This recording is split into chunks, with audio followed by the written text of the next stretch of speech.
Hello everyone, welcome to management guide. आज के जो पर्टिकुलर टॉपिक है वो हमारे यूनिट नंबर 1 के one of the most important topic है, इसलिए मैंने इसको आपको पहले वाली प्रेजेंटेशन में नहीं करवाया। आज के दो टॉपिक्स हैं। आपका पहला टॉपिक है अप्रोच और दूसरा टॉपिक है थ्योरी। दोनों को हम बहुत प्रॉपर्ली कवर कर देंगे। ओके, अगर आपको थ्योरीज को पढ़ना है, आपको अप्रोचेस का कंसेप्ट जरूर पता होना चाहिए। जब हम अप्रोचेस को स्टार्ट करेंगे तो सबसे पहली अप्रोच जो हमारी आती है वो है हमारी ऑटोक्रेटिक मैनेजमेंट। अगर हम इसका नाम ही देखें तो इसका सिंपल मतलब ये हुआ कि मैं एक लीडर हूँ अपनी ऑर्गेनाइजेशन की, मेरे अकॉर्डिंग ही ऑर्गेनाइजेशन चलने वाली है, डिसीजंस ऐसे ही लिए जाएंगे। यूजुअली मुझे कोई डिसीजन अपने सबऑर्डिनेट्स तक पहुंचाना है तो मैं ऑटोक्रेटिक मैनेजमेंट का बोलूंगी कि भाई ये डिसीजन है, ये आप सबको सुनना पड़ेगा, बात खत्म। दूसरा जैसे नाम बता रहा है डेमोक्रेटिक मैनेजमेंट, इसका मतलब है कि मैं अपनी सबऑर्डिनेट्स की भी सुनूंगी कि आप भी बताइए कि आपको लग रहा है ये ठीक है या नहीं ठीक है। अगर नहीं भी ठीक है फिर भी आगे करना पड़ेगा, बट मैं पूछूंगी, मैं डेमोक्रेटिक वे से पूछूंगी उनको, मैं उनको ये फील करवाऊंगी कि they are important, right. Then लेज फिल मैनेजमेंट में क्या होगा कि मैं जब डिसीजन ले रही हूँ मैं अपने सबऑर्डिनेट्स को बिल्कुल इन्वॉल्व करके वो डिसीजन लूंगी। यहाँ पे डेमोक्रेटिक मैनेजमेंट से ज्यादा इन्वॉल्वमेंट होती है मेरे एम्प्लॉयज की, या मैनेजर जब कोई डिसीजन ले रहा है तो एम्प्लॉयज उसको बिल्कुल कलेक्टिवली उसके साथ होके वो पर्टिकुलर डिसीजन लेंगे। उसके बाद है हमारा ट्रांसफॉर्मेशनल लीडरशिप। इस केस में क्या होता है कि मैं अगर एक हेड हूं, मैं एक लीडर हूं, तो मुझे ये जरूर ध्यान में रखना है कि सिर्फ मेरी बिजनेस की ग्रोथ ना हो। सर, बिजनेस की ग्रोथ होने के साथ साथ ग्रोथ किसकी होनी चाहिए? मेरे एम्प्लॉय की भी होनी चाहिए, राइट। Transformational leadership. उसके बाद है ट्रांजैक्शनल लीडरशिप। जब हम ट्रांजैक्शनल लीडरशिप की बात करते हैं, यहाँ पे हम इस फैक्टर को कैंसिल कर देते हैं। हम बोलते हैं एम्प्लॉय की ग्रोथ हो या नहीं हो, हमारे बिजनेस की प्रॉपर ग्रोथ चलती रहनी चाहिए। तो ये हमारे 5 तरीके हैं, ये हमारे 5 अप्रोचेस हैं जिसको आपको अपने माइंड में रखना है। देन जब हम मैनेजमेंट थ्योरी की बात करते हैं, अगेन ये बहुत इंपॉर्टेंट टॉपिक है। क्यों? क्योंकि आपको यहाँ से डायरेक्टली क्या क्वेश्चंस आते हैं कि अगर ये पर्टिकुलर थ्योरी है, बताइए कि किस पर्टिकुलर ऑथर ने, किस बंदे ने ये थ्योरी दी है। मैच द फॉलोइंग में यूजुअली ये क्वेश्चंस आते हैं। 2025 में भी क्वेश्चन आया था, 2024 में भी शायद एक क्वेश्चन आया था, राइट। उसके बाद आपको ये पूछा जाता है कि अगर ये पर्टिकुलर थ्योरी है, बताइए कि किसके अंडर फॉल करती है। क्योंकि थ्योरी जो हम पढ़ेंगे आगे मैनेजमेंट की, wait I just draw on this only.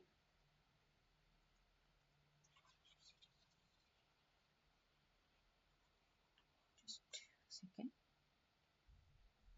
Okay, जब हम मैनेजमेंट थ्योरी की बात करते हैं तो थ्योरी हमारे 3 हिस्से में डिवाइडेड है, राइट। एक आएगी आपकी क्लासिकल थ्योरी, एक आएगी आपकी मॉडर्न थ्योरी, एक आएगी आपकी बिहेवियरल थ्योरी। जब हम बात करेंगे क्लासिकल थ्योरी की, यहाँ पे आपकी 3 थ्योरीज आ जाएंगी। कौन सी 3 थ्योरीज? पहली है आपकी scientific management theory, I not be writing the full name, scientific management theory. दूसरी आ जाएगी आपकी हेनरी फेयल की थ्योरी, एडमिनिस्ट्रेटिव प्रिंसिपल वाली थ्योरी। और फिर आ जाएगी आपकी मैक्स वेबर की थ्योरी, ब्यूरोक्रेसी की थ्योरी, राइट। इसके बाद हम क्या करेंगे? हम करेंगे अपनी मॉडर्न थ्योरी, जिसमें हम ये देखेंगे कि मैथ्स, सर मैथ्स कैसे हेल्प करता है, मैथमेटिकल या फिर क्वांटिटेटिव थ्योरी, कि क्वांटिटेटिव थ्योरीज कैसे काम आती है हमारी ऑर्गेनाइजेशन के अंदर। फिर क्वांटिटेटिव थ्योरी के भी आगे पार्ट्स होंगे, वो भी हम डिस्कस करेंगे, राइट। हम ऑपरेशनल मैनेजमेंट के बारे में पढ़ेंगे, हम बिजनेस मैनेजमेंट के बारे में पढ़ेंगे, हम सिस्टम मैनेजमेंट के बारे में पढ़ेंगे। तो ये सारे हम किसके अंदर करेंगे? मॉडर्न थ्योरीज के अंदर।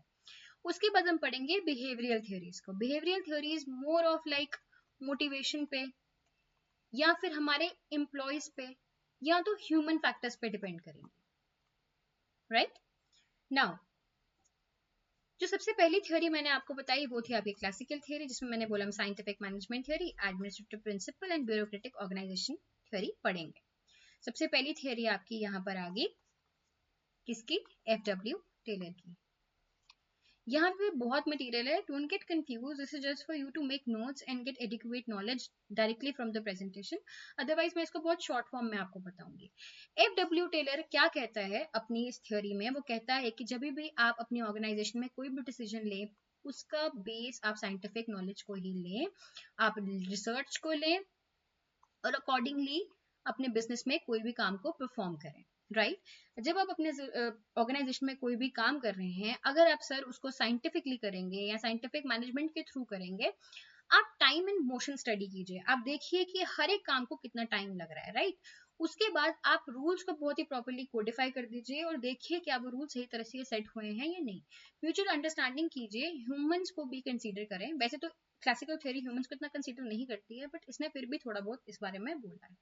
आप परफॉर्मेंस को देखें, उसको इवैल्यूएट करें और फिर फर्दर अपने डिसीजन में उसको यूज करें।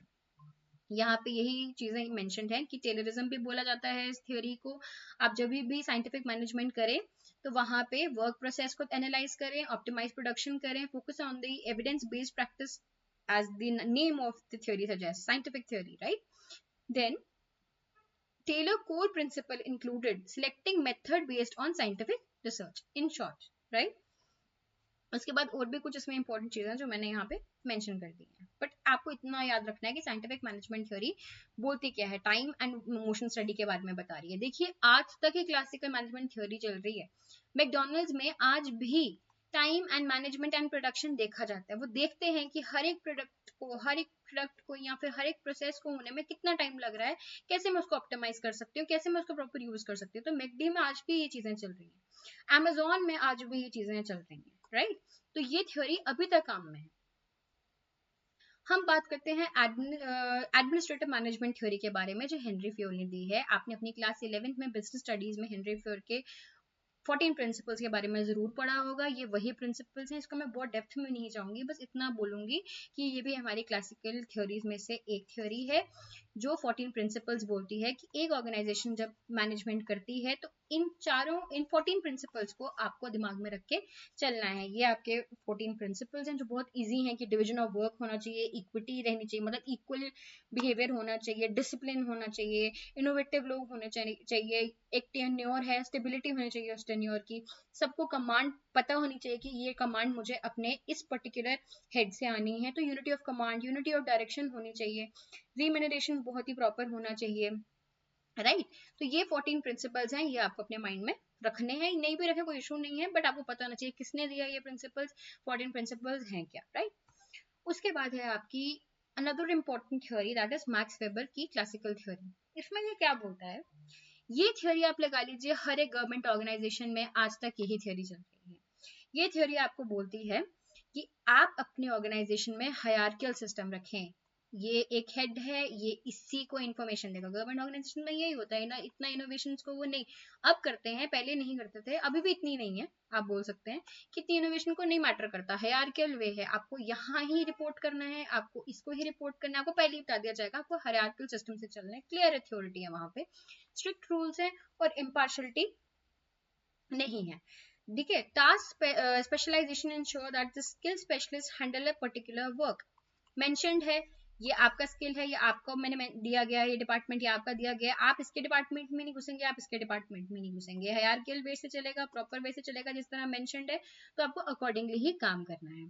तो ये थ्योरी आपको बताती है कि आपको कैसे हायरार्कियल वे में काम करना है, कैसे क्लियर अथॉरिटी रखनी है, टास्क स्पेशलाइजेशन कैसे होगा, and all of these things, right. ये एक इसकी जो प्रायोरिटाइजेशन है वो ज्यादातर किस पे है कि फॉर्मेट सिलेक्शन होनी चाहिए, creating all members equally and discouraging favouritism. यहाँ फेवरेटिज्म नहीं होने वाला इतना ज्यादा, क्योंकि यहाँ पे गवर्नमेंट इंस्टीट्यूशन में आप कहाँ फेवरेटिज्म देखते हैं, हर एक बंदे की ट्रीटमेंट एक जैसी ही है। लाई The main contributor to the bureaucracy theory is Max Weber, right? इसीलिए हम इसको मैक्स वेबर थ्योरी भी कहते हैं। देन मैंने आपसे बोला कि मैक्स वेबर थ्योरी में क्या क्या चीजें थी, तो मैक्स वेबर थ्योरी में हायरार्कियल स्ट्रक्चर रहेगा, मैं फिर से रिपीट कर रही हूँ, रूल्स का बहुत रोल रहेगा भाई, जो रूल्स मेंशन्ड है उसी अकॉर्डिंग चलना है, आपको ज्यादा कोई चेंज नहीं होगा। ऑर्गेनाइजेशन बाय फंक्शनल स्पेशलिटी, आपको स्पेशलिटीज मेंशन की गई होंगी, आप एक दूसरे के मैटर में नहीं घुसेंगे। पर्पसली इम्पर्सनल, ये पर्पसली इस हिसाब का बनाया गया है कि आपको नहीं किसी को फेवरेटिज्म करना है, आपको सेपरेटली ही रहना है। Employment based on technical qualification, तभी फंक्शनल स्पेशलिटी भी आपके ऑर्गेनाइजेशन में रहेगी। ये हो गए आपके 3 क्लासिकल थ्योरीज। अब हम आ जाएंगे हमारी मॉडर्न मैनेजमेंट थ्योरी पे। जब मैं मॉडर्न मैनेजमेंट थ्योरी की बात करती हूँ, काफ़ी चीज़ें जो क्लासिकल में नहीं थी वो यहाँ पर आके हमारी ऐड हुई हैं, इसलिए उनका नाम हो गया मॉडर्न मैनेजमेंट थ्योरी। जब मैं मॉडर्न मैनेजमेंट थ्योरी की बात करती हूँ, मैंने ये स्लाइड इसलिए रखी है कि आप लोगों को पता होना चाहिए कि चेंजेस आए क्या हैं। सर सिस्टम अप्रोच आया है, ओपन सिस्टम आया है। सिस्टम अप्रोच दो टाइप की होती है, अभी आगे इसको पढ़ेंगे भी, बट सिस्टम अप्रोच दो टाइप की होती है, open system and close system. Open system हुआ मॉडर्न मैनेजमेंट में, ऐसे क्लोज है, आप internal and external of your business दोनों देखेंगे, राइट? जब हम ओपन की बात करेंगे, बट क्लोज में आपको सिर्फ इंटरनल से ही फर्क पड़ेगा कि मेरी ऑर्गेनाइजेशन में क्या हो रहा है, किससे प्रॉफिट होगा, बात खत्म।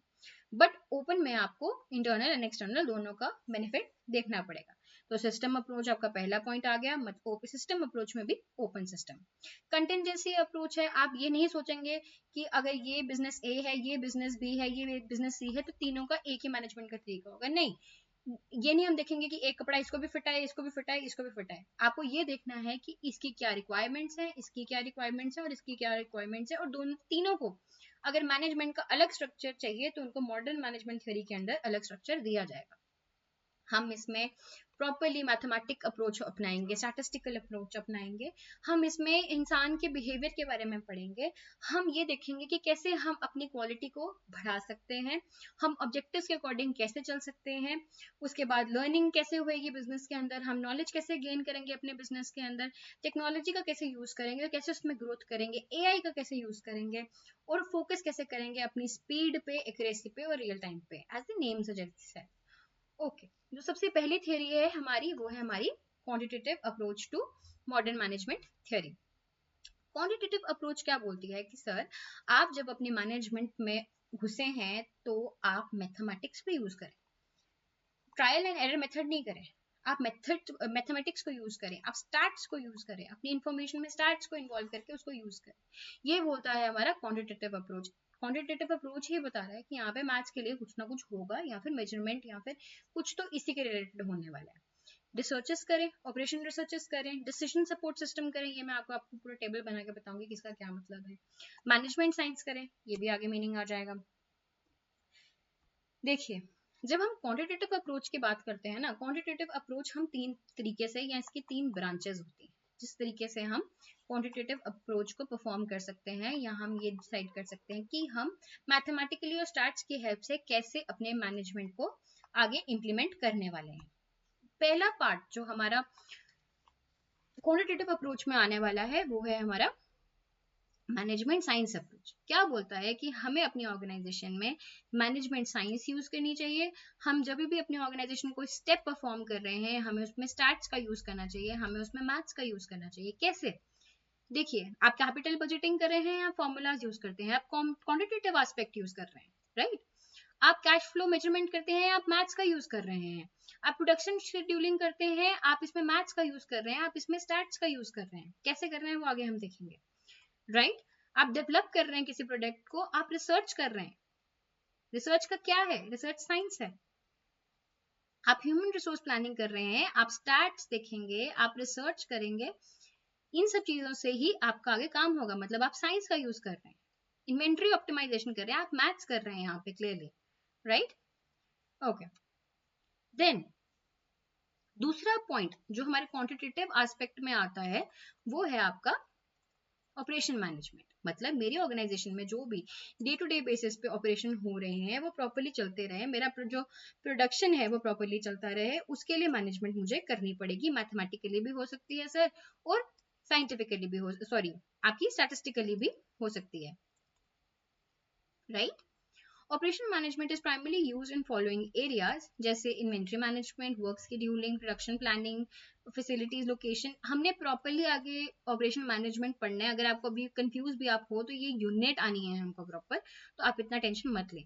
जब हम यूनिट नंबर 8 आई थिंक आप जब पढ़ेंगे उसमें आपको स्टैट्स भी प्रॉपरली पढ़ना है, वो पहला पार्ट रहेगा यूनिट नंबर 8 का, और दूसरा पार्ट जो हमारा आएगा वो ऑपरेशन मैनेजमेंट का ही है। तो हम ये सब कुछ इन डेप्थ पढ़ेंगे अभी आगे। उसके बाद है हमारा थर्ड जो क्वांटिटेटिव एस्पेक्ट है, क्वांटिटेटिव अप्रोच है आपकी, that is management information system. Sir, आपकी ऑर्गेनाइजेशन में जब आपको डिसीजन लेना है और वो डिसीजन कंप्यूटर बेस्ड हो। मतलब management information system focus on designing implementing a computer based informational system for the business organisation. ये एक सॉफ्टवेयर है, ये आपके ऑर्गेनाइजेशन में होगा। ऑर्गेनाइजेशन के अलग सॉफ्टवेयर भी हो सकते हैं जिसके अंदर आप एक रॉ डाटा डालेंगे, आपको एक इंफॉर्मेशन प्रोवाइड की जाएगी जो भी डाटा उस ऑर्गेनाइजेशन के अंदर है आपके बिजनेस के बेसिस पे। और ये 3 हिस्सों में डिवाइडेड होता है। ये भी हमें आगे पढ़ना है जब हम मैनेजमेंट इंफॉर्मेशन सिस्टम को डेप्थ में पढ़ेंगे कि एक डाटा होगा जो लोअर लेवल मैनेजमेंट यूज करेगी, एक मिडिल मैनेजमेंट यूज करेगी या मैनेजर्स यूज करेंगे, और ये मैनेजमेंट इंफॉर्मेशन सिस्टम वही डाटा है जो मिडिल यूज करने वाले हैं या जो मैनेजर्स यूज करने वाले हैं। और एक होगा डिसीजन वाला जो कौन यूज करेगा अपने स्ट्रैटेजिक मैनेजमेंट के लिए, कौन यूज करने वाला है इसको, हायर लेवल अथॉरिटी यूज करने वाले हैं। तो ये भी हमने प्रोसेस आगे पढ़ना है। अभी तो आप सिर्फ इतना याद रख लीजिए कि आपको मैनेजमेंट इंफॉर्मेशन सिस्टम के बारे में भी क्वांटिटेटिव अप्रोच में ही पढ़ना है। उसके बाद है आपका सिस्टम अप्रोच। सिस्टम अप्रोच आपका क्या कहता है, ये आपके मॉडर्न मैनेजमेंट का पहला आपका क्वांटिटेटिव एस्पेक्ट था, दूसरा है आपका सिस्टम अप्रोच। सिस्टम अप्रोच मैंने आपको क्या कहा था, एक ऑर्गेनाइजेशन जब काम करेगी उसको ये नहीं करना है कि production department, marketing department, finance department ये अलग अलग अलग नहीं, आपको होल एज अ ऑर्गेनाइजेशन चलना होगा। Okay, interconnected parts that function as a whole with a larger environment. It emphasizes the importance of understanding how all the parts of organization affect one another, right? System approach ऐसा होगा कि आप input करेंगे organisation में, फिर वो process होगा, उससे आपका एक आउटपुट बाहर आएगा, आप फीडबैक दिया जाएगा आपको कि भाई आपका आउटपुट इस टाइप का है, मुझे अच्छा लगा आपका आउटपुट या मुझे अच्छा नहीं लगा आपका आउटपुट। और ये कौन देगा आपको, इन्वायरमेंट से आपको ये इन्फॉर्मेशन मिलेगी। और फिर वापस आपके जब आप इनपुट को प्लान करेंगे, आप देखेंगे कि आपको कैसे कोई भी चेंज लानी है या क्या करना है, राइट। मैंने आपको बताया कि आपका जो सिस्टम अप्रोच है वो 2 टाइप का होता है, open and close system. Open में आप इंटरनल को भी देखते हैं, कंसीडर करते हैं, वहां की इंफॉर्मेशन लेते हैं, एज वेल एज एक्सटर्नल को भी कंसीडर करते हैं। क्लोज सिस्टम में ऐसा नहीं होता, यहाँ पे आपका इंटरनल को ही पहला प्रेफरेंस दिया जाता है कि मेरे लिए मेरी इंटरनल ऑर्गेनाइजेशन के मेंबर ज्यादा मैटर करते हैं, मेरी इंटरनल ऑर्गेनाइजेशन ज्यादा मैटर करती है, राइट। उसके बाद है आपका बिहेवियर मैनेजमेंट थ्योरी, जो मैंने आपको कहा था एक बहुत ही इंपॉर्टेंट थ्योरी है वंस अगेन, क्योंकि इसमें ह्यूमन एलिमेंट्स को आपने कंसीडर किया है। यहाँ पे आपने बोला कि HRM is okay, everything is okay, right. इसको आप ह्यूमन रिलेशनशिप थ्योरी भी बोलते हो। Behaviour management theory focuses on the human motivation, group dynamics in the work place, right.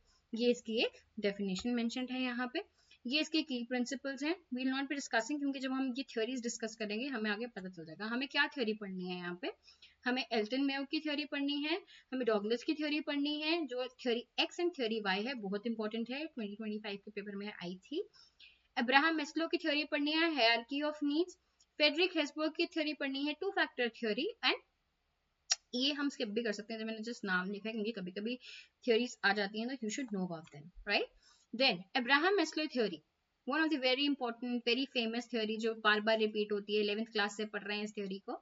ये थ्योरी क्या बोलती है कि जब एक ऑर्गेनाइजेशन में एक बंदा काम कर रहा होता है, उसकी कुछ नीड्स हैं, उसको सेटिस्फाई करने के लिए ही वो काम कर रहा है, उसी से वो मोटिवेट होने वाला है।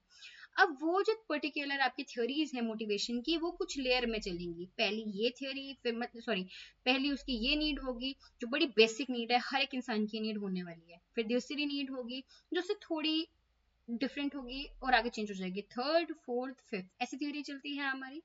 मैस्लो बोलता है, Maslow proposed that the human needs are arranged in hierarchy and people are motivated to fulfill these needs in a specific order. Starting from the most basic one, right? Basic needs, पानी, खाना, shelter, right? से लेके psychological सबसे best need, self actualisation, I am satisfied कि मेरे साथ जो हो रहा है वो बिल्कुल सही है, राइट। जैसे साइकोलॉजिकल नीड्स में आ गया basic survival needs, safety needs, उसके बाद की पता पहले मेरा सर्वाइवल तो हो जाए, उसके बाद मैं सेफ्टी देखूंगा, फिर मैं देखूंगा यार मेरी फैमिली को भी खुश रहना चाहिए, लव एंड बिलोंगिंग्स होने चाहिए, फिर मैं देखूंगा यार अब तो कमाई भी ठीक हो रही है, अब ना मेरे को गाड़ी वाड़ी का सोचना चाहिए, अब मुझे घर का सोचना चाहिए, राइट। फिर मैं बोलूंगी यार क्या मैं अपने घर से खुश हूँ और बड़ा महल बनाऊं, तो फिर सेल्फ एक्चुअलाइजेशन का नीड आ जाता है। तो इस तरीके से हमारी अब्राहम मैस्लो की थ्योरी चलती है। ये मैंने इसी तरीके से किया है, इसको तो मैं चलो बिजनेस के पर्सपेक्टिव से बता दिया है कि फिजियोलॉजिकल नीड्स क्या होती हैं, कि मेरी फेयर वेज हो, मुझे ब्रेक मिल जाए, रेस्ट एरिया साफ सुथरा हो या ठीक हो, चलेगा यार, बेसिक नीड है ये मेरी, राइट। सेफ्टी, जब मुझे बेसिक नीड्स पूरी होगी, मैं देखूंगी कि क्या मेरे को जॉब सिक्योरिटी है मैं जहाँ काम कर रही हूँ, या मेरे वर्किंग कंडीशंस ठीक है।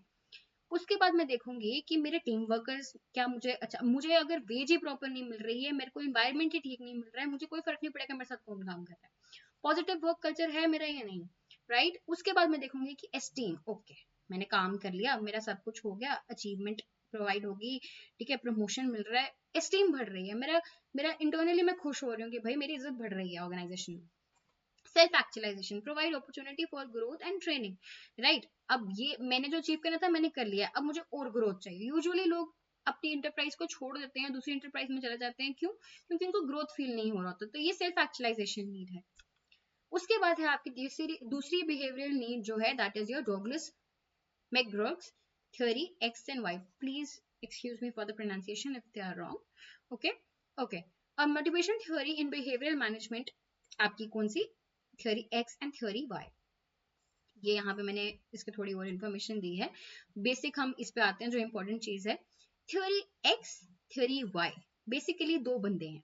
थ्योरी एक्स, नेगेटिव बंदा जो कह रहा है कि उसको नहीं मन करता बिजनेस ऑर्गेनाइजेशन में काम करने का, वो उसको सिर्फ पैसे के लिए वो बंदा आ रहा है, उसको काम पसंद नहीं है, वो स्ट्रिक्ट कंट्रोल्ड एनवायरनमेंट में सुपरविजन में काम कर रहा है, नीड उसको चाहिए भी वैसा ही है, ठीक है, क्योंकि अगर वो काम नहीं करेगा, उसको ऐसा एनवायरनमेंट होगा तो वो काम करेगा, उसमें कोई इनिशिएटिव नहीं है, इनोवेशन नहीं करना चाहता, ठीक है, और अथॉरिटियन रूल के अंदर काम कर रहा है, टॉप टू डाउन अप्रोच में काम कर रहा है। फिर आ गया आपका theory Y, positive person, optimistic person, ठीक है, जिसको मोटिवेशन से वो आगे ड्रिवन होता है, वो आगे और काम अच्छा करता है, अपने काम को एंजॉय करता है, जिसको आप ट्रस्ट कर सकते हो, जिसपे आप ट्रस्ट कर सकते हो, जो अगलों पे ट्रस्ट करने को तैयार हो जाता है, क्रिएटिव इंसान है, पार्टिसिपेटिव है।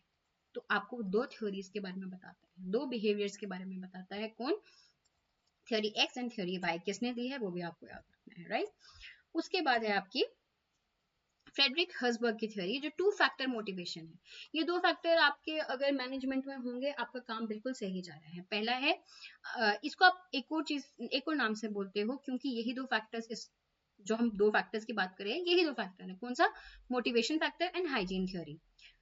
फ्रेडरिक हेसबर्ग ने ये थ्योरी जब दी है, उसने कब दी है? 1950 में। हम एंड में ना ये भी देख लेंगे कौन सी थ्योरी किस ईयर में दी गई है, राइट। उसमें इसने दो फैक्टर्स के बारे में बात की है। एक आपका मोटिवेटर, जब आपको जिन चीजों से आपको मोटिवेशन मिलने वाली है, जॉब सेटिस्फैक्शन मिलने वाली है अपने ऑर्गेनाइजेशन में, आपकी अचीवमेंट होगी, आपकी रिकॉग्नाइजेशन हो रही है, आप चैलेंज कर रहे हैं अपने आप को, आपका काम मीनिंगफुल है, रिस्पॉन्सिबिलिटी दी जा रही है, एडवांसमेंट हो रही है, आपकी ग्रोथ हो रही है आपकी, तो वो आपके मोटिवेटिंग फैक्टर्स हैं। You will be happy and you will work much more harder, right. Present होगा तो आपको सेटिस्फैक्शन मिलेगी, प्रेजेंट एब्सेंट होगा तो आपको न्यूट्रल फील करोगे, या डिसक्रेडिट फील करोगे, या डिससेटिस्फाइड फील करोगे। दूसरा फैक्टर है आपका हाइजीन फैक्टर। इसमें ये आपका एक्सट्रिंसिक फैक्टर है, जिसमें आपकी जॉब डिससेटिस्फैक्शन क्रिएट होती है, राइट।